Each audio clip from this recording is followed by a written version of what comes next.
안녕하세요. 코인 알려주는 남자입니다. 비트코인 가격은 71K 중반까지 올랐다가 현재는 70K 후반대에 위치하고 있습니다. 비트코인과 코인 시장을 둘러싸고 과감해진 전망들이 쏟아지고 있습니다. 어떤 내용들인지 같이 살펴보고 아서에이스는 코인 시장이 이것 때문에 반전이 일어날 수 있다라고 이야기를 하고 있습니다. 그 부분 같이 다뤄보도록 하겠습니다. 선물첨삼일상으로 봤을 때 71.5K까지 올랐던 비트코인은 위에 구축되어 있던 숏 포지션을 일부 건든 모습을 확인할 수 있고, 뒤에 롱 포지션이 계속해서 따라붙다 보니까 세력들은 이걸 허용하지 않았고 70K까지 빠뜨리면서 이 부분에 모두 정리를 한 모습을 확인할 수 있습니다. 뒤로는 70K 후반대에 위치하고 있고, 위로는 72K 라인 전고점 근처에 강력하게 숏 포지션들이 계속해서 구축이 되고 있고, 아래로는 70K부터 69K까지 강한 롱 포지션이 두껍게 구축이 되고 있는 걸 확인할 수 있습니다. 조정은 아직 끝나지 않았고, 위로 올리는 세력과 아래로 내리려는 세력이 아직까지도 다툼을 하고 있는 그런 형국이다라고 보시면 되겠습니다.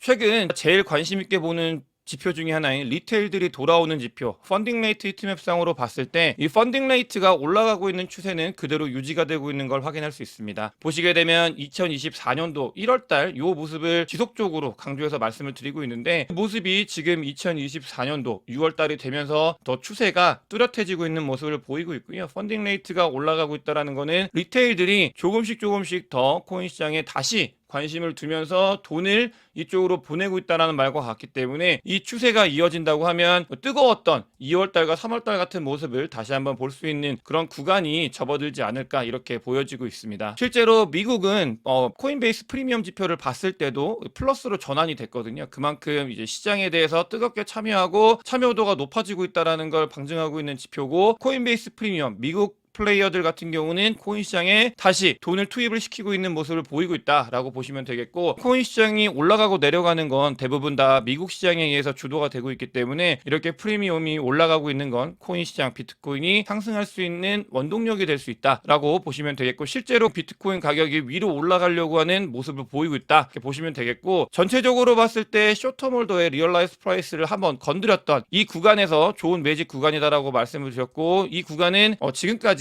거짓말을 거의 하지 않았다. 이게 뚫리게 되면은 오랫동안 조정이 될 거지만 반등을 하게 되면은 뒤에 좋은 모습을 보이는 그런 구간이다라고 안내를 드렸던 쇼텀몰더의 리얼라이즈 프라이스 이후에 보시게 되면은 요걸 찍고 뒤에 이제 쭉쭉쭉 올라가는 모습, 2020년도에 있었던 모습과 유사하다, 이렇게 보시면 되겠습니다. 지금 현재 과거 사이클에 비해서도 움직임이 유사하게 발생을 하고 있는 그런 지점에 있다라고 봐주시면 좋을 것 같고, 지점에 있음에도 불구하고 올라가더라도 항상 조정이 있다, 이런 부분들을 염두하면서 우리는 이 불장 사이클에 대해서 고민을 해야 되겠습니다. 다양한 온체인 데이터들이 이제는 시작이 되어가고 있다, 시작이 될 가능성이 있다라는 걸 이야기를 하고 있는데, 그 부분 같은 경우도 보시게 되면 2020년도, 2021년도 뜨거웠을 타이밍을 봤을 때 이렇게 리얼라이즈 프라이스 브레이크다운 포 쇼텀홀더를 보게 되면은 이 구간이 시작이 되고 있는 그런 모습을 보이고 있습니다. 이렇게 과거를 봤을 때도 구간이 시작이 됐을 때 바로 끝나는 게 아니라 이거는 리스크이면서도 동시에 이제 올라가는 신호이기도 하기 때문에, 이런 모습들을 우리가 지켜보면서 앞으로 추가 불장이 올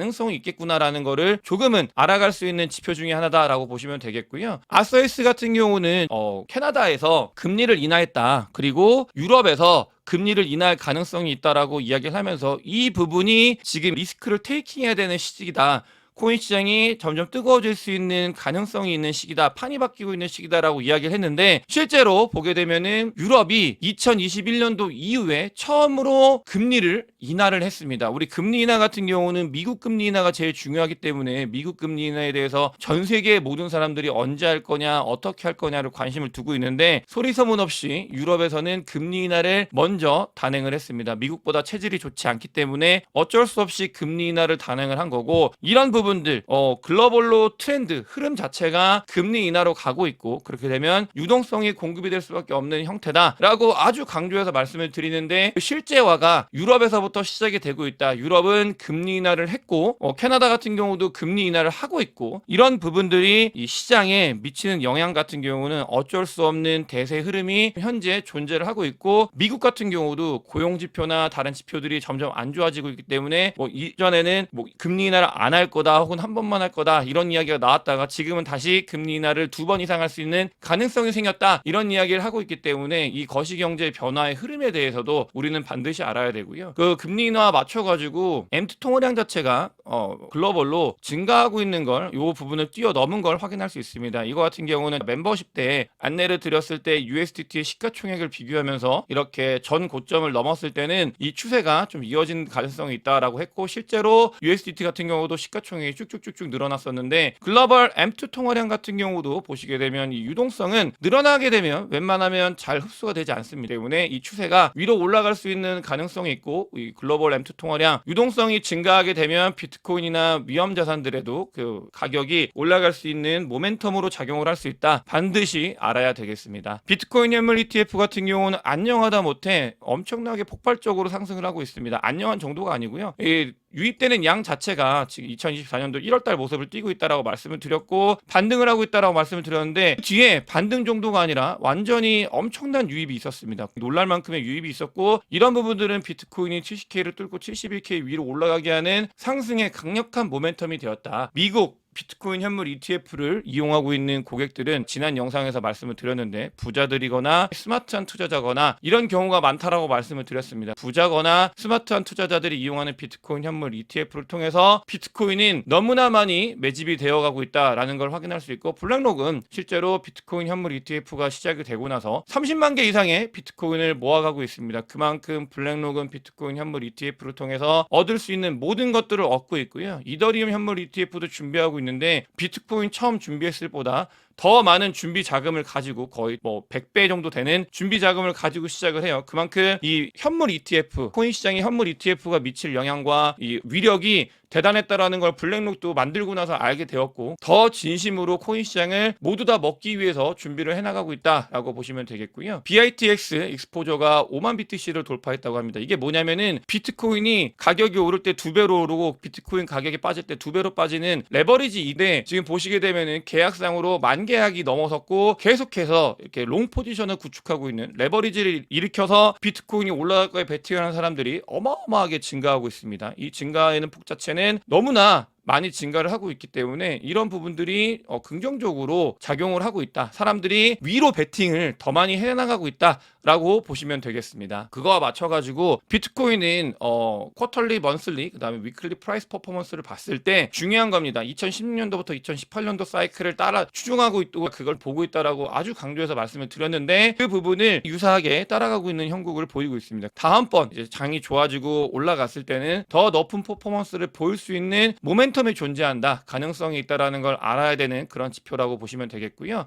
과감하게 비트코인 가격에 대해서 이제 이야기를 하시는데 좀 많이 놀랍습니다. 이거를 근데 고지것대로 믿으시면 안 될 거라고 저도 생각은 하고 있는데, 로버트 기요사키 같은 경우는 2024년도 8월달 안에 35만 불을 돌파할 거다. 비트코인이 7만 불인데 35만 불을 돌파할 가능성이 있다. 너무나 과감하게 베팅을 하셨고, 올해예요, 올해. 근데 이렇게 이야기를 하는 거는 다른 거보다 비트코인의 펀더멘탈 이런 부분들도 중요한데, 이 거시경제 상황, 미국 대선, 유동성 푸는 거, 이런 것들 때문에 로버트 기요사키는 갑자기 엄청나게 과감하게 이야기를 하기 시작했습니다. 그렇게 해서 35만 불을 갈 거라고 하고, 중요한 포인트는 비트코인과 이더리움만 이야기했던 로버트 기요사키가 솔라나까지 포함이 되어 있습니다. 솔라나를 사고 있다고 해요. 비트코인, 이더리움 같이 어깨를 나란히 하면서 솔라나까지 사고 있다 라고 이야기를 하고 있고, 그러면서 본인이 사면서 비트코인이 더 많이 오를 거다라고 아주 영향력 있는 분이 이야기를 하고 있습니다. 그렇게 과감하게 이야기를 하셨고, 그다음에 주요 지지대 72K를 돌파하게 되면은 크립토 로버 같은 경우는 91K까지 올라갈 수 있다라고 이야기를 하고 있습니다. 72K 라인 지표를 통해서 말씀을 드린 것처럼 아주 지난 전고점 근처이기 때문에 많은 숏 포지션이 구축이 되어 있고, 그 부분을 뚫는다고 하면은 숏 스퀴즈가 발생을 하면서 91K까지 쭉쭉쭉 올라갈 수 있는 기술적인 힘이 있다라고 이야기를 하고 있습니다. 이렇게 과감하게 이야기를 하고 있고, 그다음에 QCP 캐피탈 같은 경우는 사실은 비트코인이나 코인 시장에 보수적으로 접근하는 곳이거든요. 내일 분석 보고서를 보면은 대부분 다 하락을 할 거다, 좋지 못한 모습을 보일 거다, 이런 이야기를 많이 하고 있는데, 다음 주 CPI 발표 이후에 최고치를 갱신할 가능성이 있다. 긍정적으로 선회를 한 모습을 보이고 있죠. 그만큼 시장 자체가 지금 뜨겁게 위를 바라보고 있는 모습을 QCP 캐피탈 같은 경우도 이야기를 하고 있는 그런 상황입니다. 전문가들이 모두 다 지금 올라갈 거다라고 베팅을 하고 있고, 실제로 그냥 말뿐이 아니라 그런 말로 언급하는 것뿐만이 아니라 내 돈을 써가면서 베팅을 하는 비트코인 옵션 시장을 보게 되면은 6월달 만기로 봤을 때 75K 근처가 가장 많이 포지션을 가지고 있습니다. 가장 많은 포지션이 75K를 뚫을 거다라고 이야기를 하고 있는, 그다음에 거기에 베팅하고 있는 사람들이 가장 많이 있고요. 뭐 7월물, 그다음에 10월물 같은 경우는 100K 비트코인이 10만 불을 돌파하는 거에 베팅한 사람들도 늘어나고 있는 만큼 옵션 시장에서도 뜨겁게 위로 올라가는 거에 베팅한 사람들이 증가를 하고 있다라고 보시면 되겠습니다. 실제로 돈을 써가면서 베팅을 하고 있는 옵션 거래를 봤고요. 또 고래들은 실제로 어떤 움직임을 보이고 있는지 봐야 되는데 고래들 같은 경우도 비트코인을 다시 재매집, 재축적을 하고 있는 트렌드는, 흐름은, 그냥 추세는 변하지 않고 이어져 가고 있는 모습을 보이고 있고, 고래와 부자들은 장을 어떤 식으로 바라보고 있는지 영상을 통해서 말씀을 드리고 있고요. 또 중요한 거는 저희한테 비트코인뿐만 아니라 알트코인이 언제 시작이 되느냐, 이런 부분들이 중요한데, 비트코인이 또 오르고 나서 비트코인의 도미넌스를 알트코인한테 뿌려주는 그럴 시기가 조금씩 다가오고 있다. 과거 사이클을 봤을 때 점점 시기에 접근을 하고 있고 불리시한 패턴으로 전환이 됐다 라는 이야기를 하고 있습니다. 비트코인뿐만 아니라 저는 개인적으로 비트코인을 좋아하고 또 알트코인도 포트폴리오에 반드시 있어야 된다라고 생각하는 사람이기 때문에 이 포트폴리오의 매니지먼트가 중요한 순간인데, 비트코인뿐만 아니라 알트코인들도 이제는 좋아질 수 있는 가능성이 있는 시기에 접근을 하고 있고요. 미국에서는 예전에 이런 부분들 다뤘었어요. 사실 마이크로 스트래티지가 너무나 큰 성공을 했기 때문에 마이크로 스트래티지를 따라하는 유사한 기업 기관들이 많이 증가할 거다. 그러면서 미국에 있는 세법, 이런 것들이, 기관들이 비트코인을 들고 있었을 때 이거를 다 재무제표에 잘 반영할 수 있게 세법이 바뀌게 되는데, 그런 부분들도 기관들을 자극을 할 거다라고 말씀을 드렸고, 마이크로 스트래티지가 아니라 다른 미국의 상장사인데요. 이런 곳에서 비트코인을 추가로 매수를 했다고 합니다. 828개를 가지고 있고 247개를 매수를 추가로 했다라고 이야기를 하고 있고, 그만큼 미국 상장사입니다. 상장사들이 비트코인을 보유한다는 게 본인들한테 어떤 메리트가 되어 있는지를 알게 되고, 중요한 거는 얘네가 산 것보다는 상장 기관들이, 점점 더 많은 기업들이 비트코인을 매집을 해나갈 수 있는 그런 힘들이 생기고 있다. 이런 현상이 발생을 하고 있다는 게 중요한 부분이고요. 또 여기서 더 확장해서 플랭크튼 템프터 같은 경우는 비트코인이나 이더리움뿐만이 아니라 다른 크립토에 투자할 수 있는 펀드를 만들려고 하고 있습니다. 이 전통에 있는 자금들이 비트코인과 이더리움의 맛을 보기 시작한 거예요. 그러면서 전체적으로 크립토 시장, 다른 것들도 이제 다룰 수 있는 그런 펀드를 운영하려고 하고 있고, 시장이 확대화되어 가고 있는 그런 모습을 보이고 있습니다. 로빈후드 같은 경우는 크립토 시장을 강화하기 위해서 비트 스탬프를 인수했다고 합니다. 그만큼 크립토 시장은 미국에 있는 기업들이 아주 관심을 두고 있는 분야임에는 틀림이 없고, 우리는 다른 사람들이 관심을 두지 않을 때 이 시기에 더 많은 관심을 둬야 더 높은 수익을 얻을 수 있는 그런 구간이다라는 말씀을 드리면서 오늘 영상 마치도록 하겠습니다. 영상이 도움이 되셨으면 구독과 좋아요, 많은 공유, 댓글, 제 멤버십에 큰 관심 부탁드리겠습니다. 영상 봐주셔서 대단히 감사합니다.